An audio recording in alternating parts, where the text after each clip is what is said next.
Assalamu alaikum warahmatullahi wabarakatuh. I welcome you to another session of Al-Munawwarah Ask Ustaz live session. And today is going to be an interesting topic. Ramadan came as we just begun the Ramadan, so we find it so important to discuss about Ramadan and being a Muslim, what we need to know.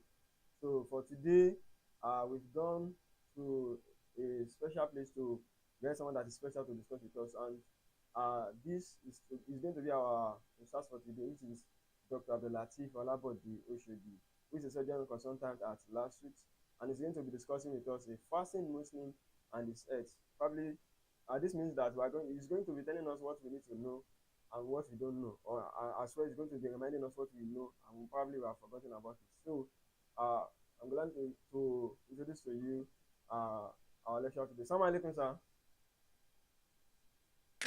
Walaikum salam wa rahmatullahi wa barakatuh. Sir, you have the floor now, sir.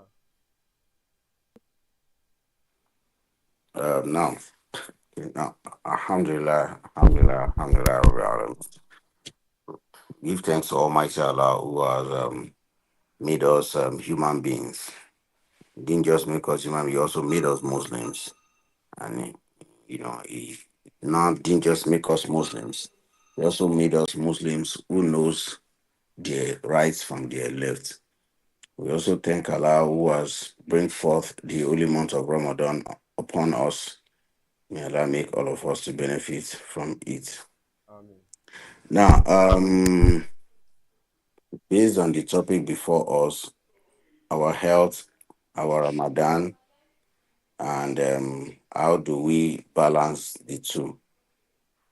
I like to take it from several perspectives. There are several perspectives to look at this topic, but you know, I tell people the essence of preparation for anything is that you must find that thing important. That means that the thing must mean something to you. And if it must mean something to you, you want to make sure you are able to start it well and end it well. So um, I want us to realize that in terms of our health contribution, our health contributes to the success of our Ramadan. If we are not in good health, our Ramadan may not be successful. And Ramadan too also contributes to our own health. And like we all know, or we must have heard in social studies when they tell us then that health is a state of mental and physical well-being of um, of an individual. So um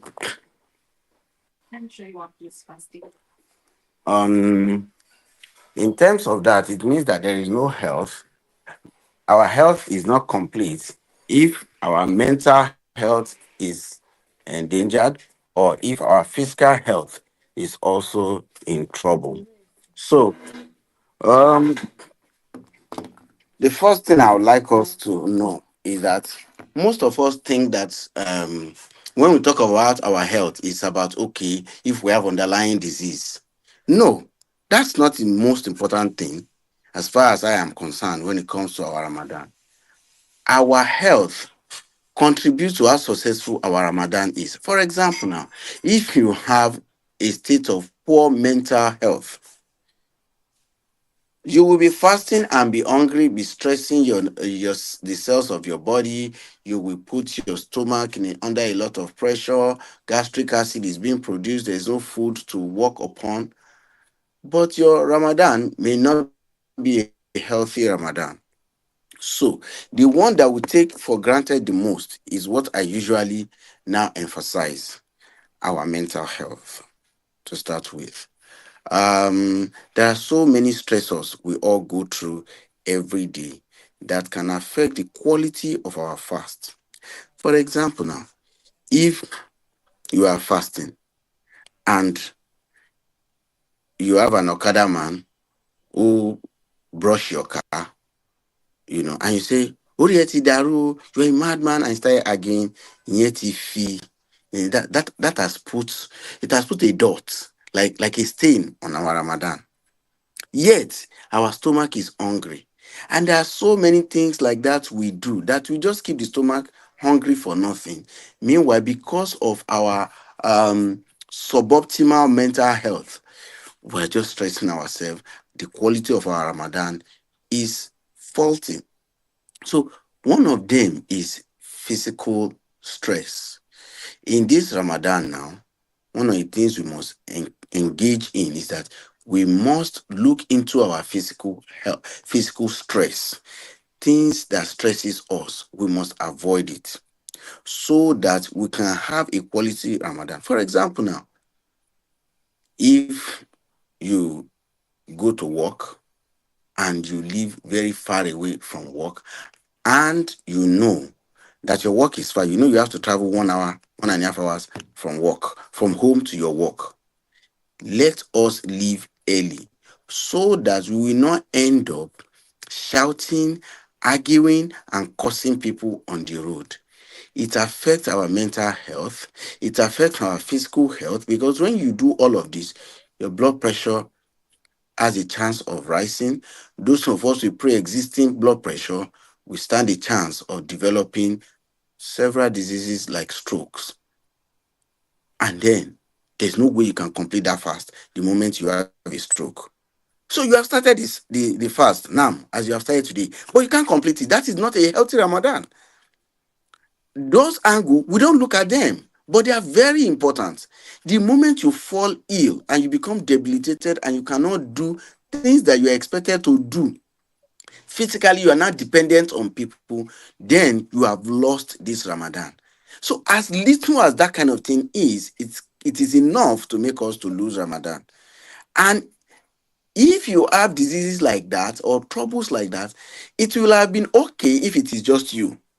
But you see, by the time you have debilitated disease, it is also other people too that will have to take care of you, because you now be dependent on them. So all that people too will not be able to go to their work. For example, your children cannot go to work; they have to stay by you. Some of them that have to go to work have to look for how to change their job shift. Some of them in between can even lose their job, and then they develop problems during the month of Ramadan. They can't have a healthy Ramadan. These are angles we do not look at. Secondly, is engaging in arguments. We have to avoid arguments because it also causes mental stress on us. So if at workplace they say kinikon, forget it. Whatever they say, if they call something that you are seeing as white and they call it black, they are right. That way you don't engage in an argument that will lead you people to be cursing each other, insulting each other, and have an unhealthy manner. These are sources of mental stress. Let us make it a habit to always have fuel in our car. Once it's getting to quarter to finish, let us put fuel in it, because once there's no fuel in the tank, an average individual who drives a car will be under a lot of stress. So if you meet anything, or if anybody, any other car now breaks down the road, or somebody is delaying you, you are afraid fuel may finish from your tank, you're already under physical stress. All this physical stress can translate into body harm, like I've told you about developing stroke when you're under physical stress.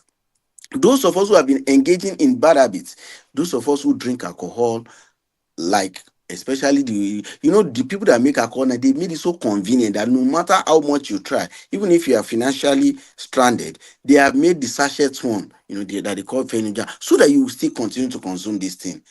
Wallahi, we have to desist from here, because let me tell you the harm between this. If you take it after breaking of fast, or maybe you take it because you're going to fast the next day, it's going to put your body under a lot of stress. That stress with alcohol inside your body can predispose you to ulcer, it can predispose you to kidney failure, it can predispose you to a lot of cardiac issues, heart issues. There is no amount of alcohol that is safe again. Gone were those days when researchers say just 2 glasses a week, just 2 cups a day. There is no quantity. A drop of alcohol is not healthy for our body. So those of us who are engaged in all those kind of things, We must stop it, because if you develop any one of these either kidney failure or kidney function problem or heart problem, you cannot complete the Ramadan even though you have started with us today. These are areas we should look at. If you are somebody who is who indulge in intake of drugs, illicit drugs, whether you are injecting yourself, you are taking all these drugs, you have to stop it this Ramadan, because if you take those drugs and you are fasting with them, you can fall down, because these drugs, some of them, they facilitate metabolism, and you can fall down sometimes during the day. Once you fall down during the day, anything can happen to you. If you fall on the road, a vehicle may hit you. If you fall, they take you to the hospital, you have lost that Ramadan. These are areas we need to look into. Again, brothers and sisters, you need to also, we have talked a lot about the mental health. You know, finally is now, husband and wife should be much more patient with themselves this time around to encourage a healthy Ramadan. I know there is financial trouble that we are all into. We must all try to be patient with each other so that we don't have grudges that can lead to problems. Husband and wife fighting, we are nursing grudges against each other during Ramadan.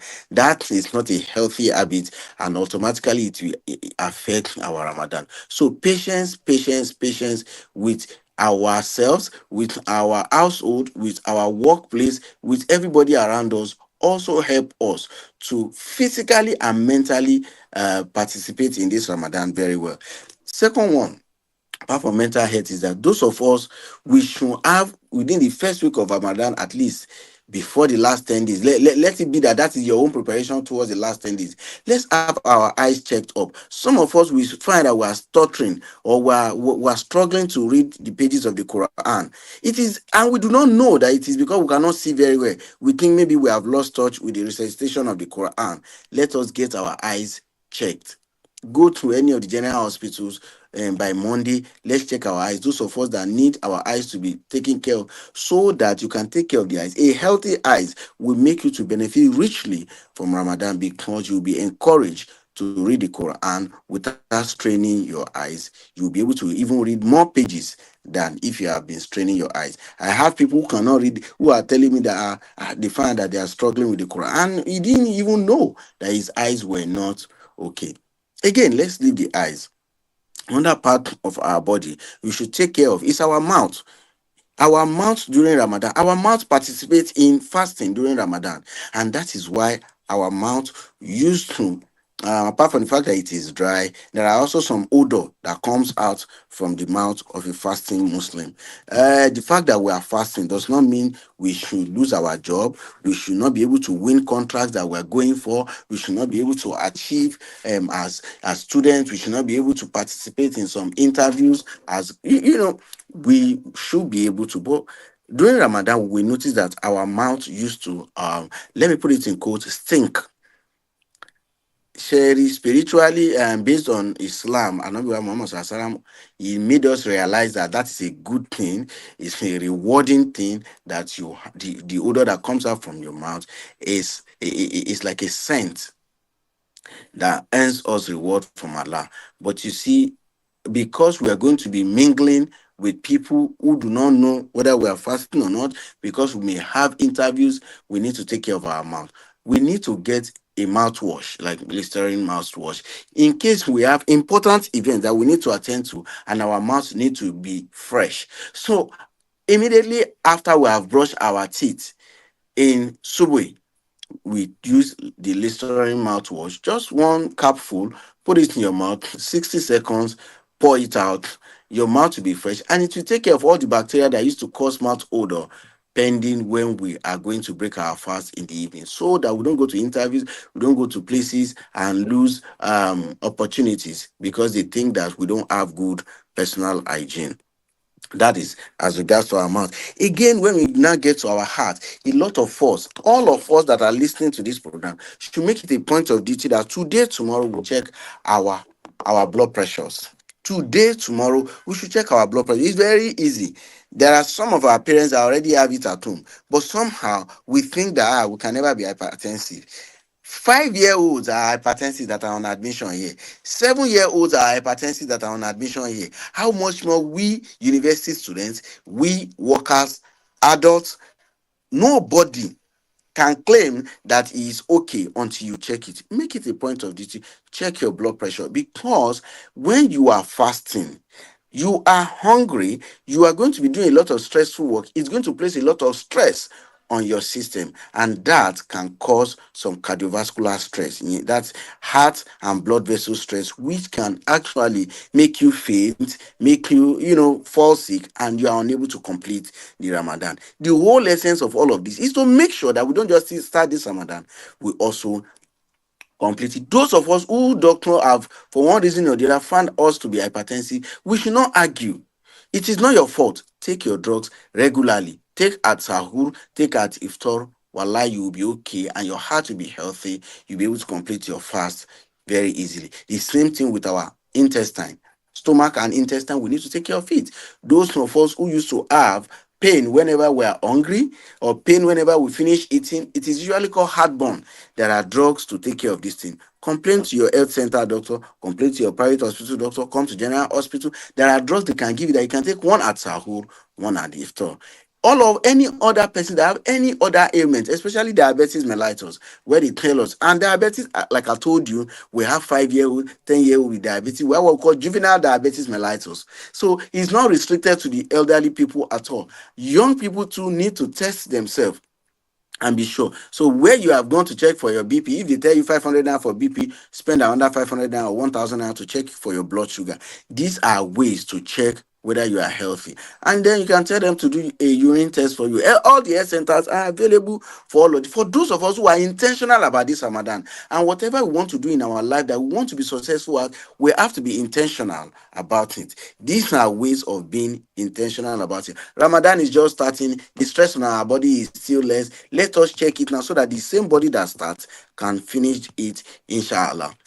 Now, another thing I wanted to tell us about is that those of us that have pain whenever we eat, pain whenever we are hungry, most of us don't have ulcer actually. Like we all are, I'm an ulcer patient. Most of you, about 90%, do not have ulcer. What people are, because I do endoscopy, I'm an endoscopist, and I scope people, they come there, ulcer, ulcer, ulcer. By the time I scope 10, it's only 9.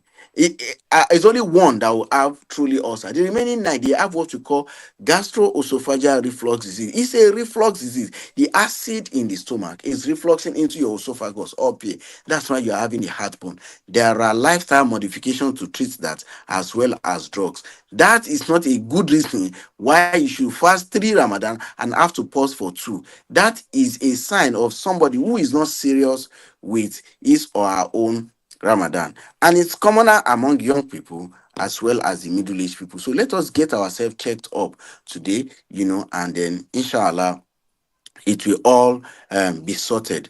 So finally, I want to mention that for those of us on any ailments that we have questions about, we don't know whether we are good to fast or not good to fast, or how does this drug affect your fast, you have to screen all your drugs and be sure that those drugs are safe to be taken during the period of fasting. Some of us are doing some, maybe when we are tired, we have some drugs we use for pain, for tiredness. You need to screen all those drugs, because sometimes many Muslims serve as embarrassment to us in the hospital when they come with intestinal perforation. Their intestine will become perforated and punctured and destroyed because they are using some drugs while they are fasting. So people will now, those people who are already looking for something to shame the religion will now be saying, what kind of a religion is that puts you under this kind of stress? And once the intestine perforates, you are going to need surgery, to say the least, in order to survive. To stand a chance to survive, the person needs surgery.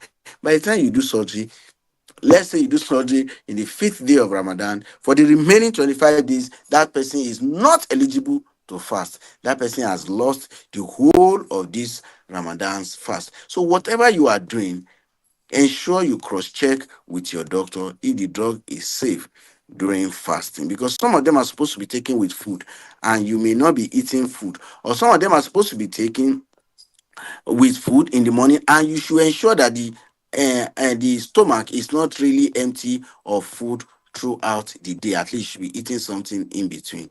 So this is in summary some of the things I want us to know and prepare ourselves for us to have a successful Ramadan. May Allah make us to benefit from this Ramadan and make us to witness many more. Now, Assalamu alaikum. just right on the Lakasi. Exactly like answer. You do a lot of justice, but then I would like you to briefly tell us some benefit of fasting as a Muslim. Yes, some of the benefits of fasting as a Muslim is number one is that it serves to regulate our body metabolism. Most of us we eat too much to start with. As it is now, the rate of juvenile obesity, that means obesity among people less than 17-year-old, is on the rise. Those people will also transit to adult obesity. So malnutrition generally increases. So, malnutrition is both low nutrition and overnutrition. So it helps us to actually be in a state of good metabolism. I mentioned metabolism first because that is the most important thing in our body. If your body metabolism is in a good shape, we will not start from brain, from head to toe.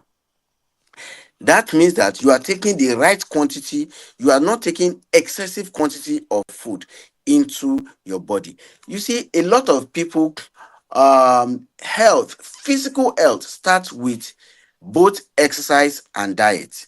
In Nigeria, for about 75 to 80% of us, exercise is not our problem. It is the diet that is our problem. We do not know, we don't have a routine on how to eat, we don't have what we call calorie control and portion control.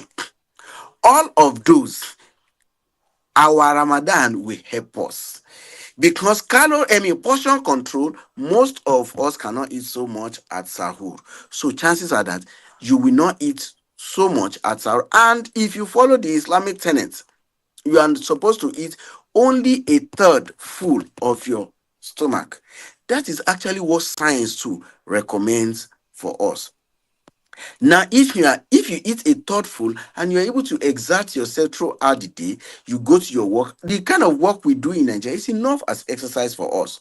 So, apportioning our food is a very difficult task for people when there is no fasting. No matter how much you did, they tell you, "Hey, doctor, I'm trying. But they go to friends' place, they go somewhere, somebody give them gifts, they give them sweets, they give them chewing gum, they give them chocolate. They don't know when they throw it into their mouth. But with Ramadan, you get disciplined. Again, people with high blood pressure, Ramadan helps you because with high blood pressure, you tend to take less of salt, and taking less salt actually reduces your blood your blood salt, as well as automatically reduce blood sugar. So studies are abound that have shown that people who fast actually have better control of their blood pressure. The same thing with diabetes. People that have diabetes and are fasting, they tend to have better control of their blood sugar because the thing about control of blood sugar is that once you can reduce the amount of glucose that is entering the blood, the little insulin the body is producing will be able to metabolize it. And your body will be in a state of exercise since there is no much food coming in. If there is no food entering into our body, the natural way by which our body go about it is it breaks down all the fat we have stored into our body. It breaks them down and utilize them as source of food. That way we tend to lose weight. There is a syndrome called syndrome X. That is hypertension, diabetes, and obesity. Those three are automatically reduced by fasting. Again, what does the fasting do for our mental system? When you are in a state of tranquility with your body, they are generally calm. That is you to do in the brain. So you are calm, you are not risk of anxiety reduces, risk of abnormal behaviors tends to reduce because the brain metabolism is at a a stable function. That's what they call tranquility anyway, is at a stable function. Now, um in terms of our our food digestion, in terms of our digestive system, when you are fasting, one of the diseases that are common in the digestive system are cancers. You see, in the medical parlance, in the intestine, there are two main places where cancers are most common: the large intestine and then the stomach. In the large intestine, that is where stool is stored. In the stomach, that is where fresh food that we are just eating is stays. These two places are where food stays, where our food or whatever we are eating stays the most. In one of the risk factors for cancer of the colon and the large intestine at large is when there is a lot of stool in there that is staying so long. The content of that stool constantly irritates the wall of our intestine, and this serves as a precursor for cancer formation. Generally, a fasting Muslim does not have significant fecal load, and if you don't have significant fecal load, the risk of developing cancer reduces. This is also in another way where exercise helps to reduce cancer load because risk of developing cancer, because with presence of exercise, the rate of emptying the intestine also increases. And like I told you, when you are fasting, the body is like in a state of what? Of exercise too. Do you understand? So that is also another advantage. Again, in our stomach, generally, we don't have large content of food in our stomach all through the day when we are fasting. This has also been shown to have helped us to reduce the risk of developing cancers. So, and then, in terms of our body configuration, those people who have a big tummy, large tummy, all of us, we know that our body configuration gets better with fasting. The advantages are enormous. Again, because we are not eating, those of us with cholesterol problems, fatty liver disease. You know, there's one disease they call fatty liver. Some of you who have done scan, some of them, some of us have done some scan that tells you, oh, you have fatty liver. You have 15 years, 17 years, 20 years, 25 years, you did fatty liver disease. It is because you eat too much and there's a lot of fat globules stored in the liver. With fasting, the liver will metabolize all those fats and breaks them down, and the liver too also becomes healthy. So generally, fasting has a lot of benefits for our body. And even if it is not for the spiritual means alone, we recommend it also for for our physical and mental health. Now, You're talking like I like the last part that even if not for benefit of spiritual being a Muslim, it's also earth-wise for us to be fasting. Now I have a question online, both on Facebook and YouTube, that if you expatiate, that you explain more on like let me read it. They kindly expatiate on the fasting Muslim being abused at the hospital due to failed health because he was fasting, and what is the way out?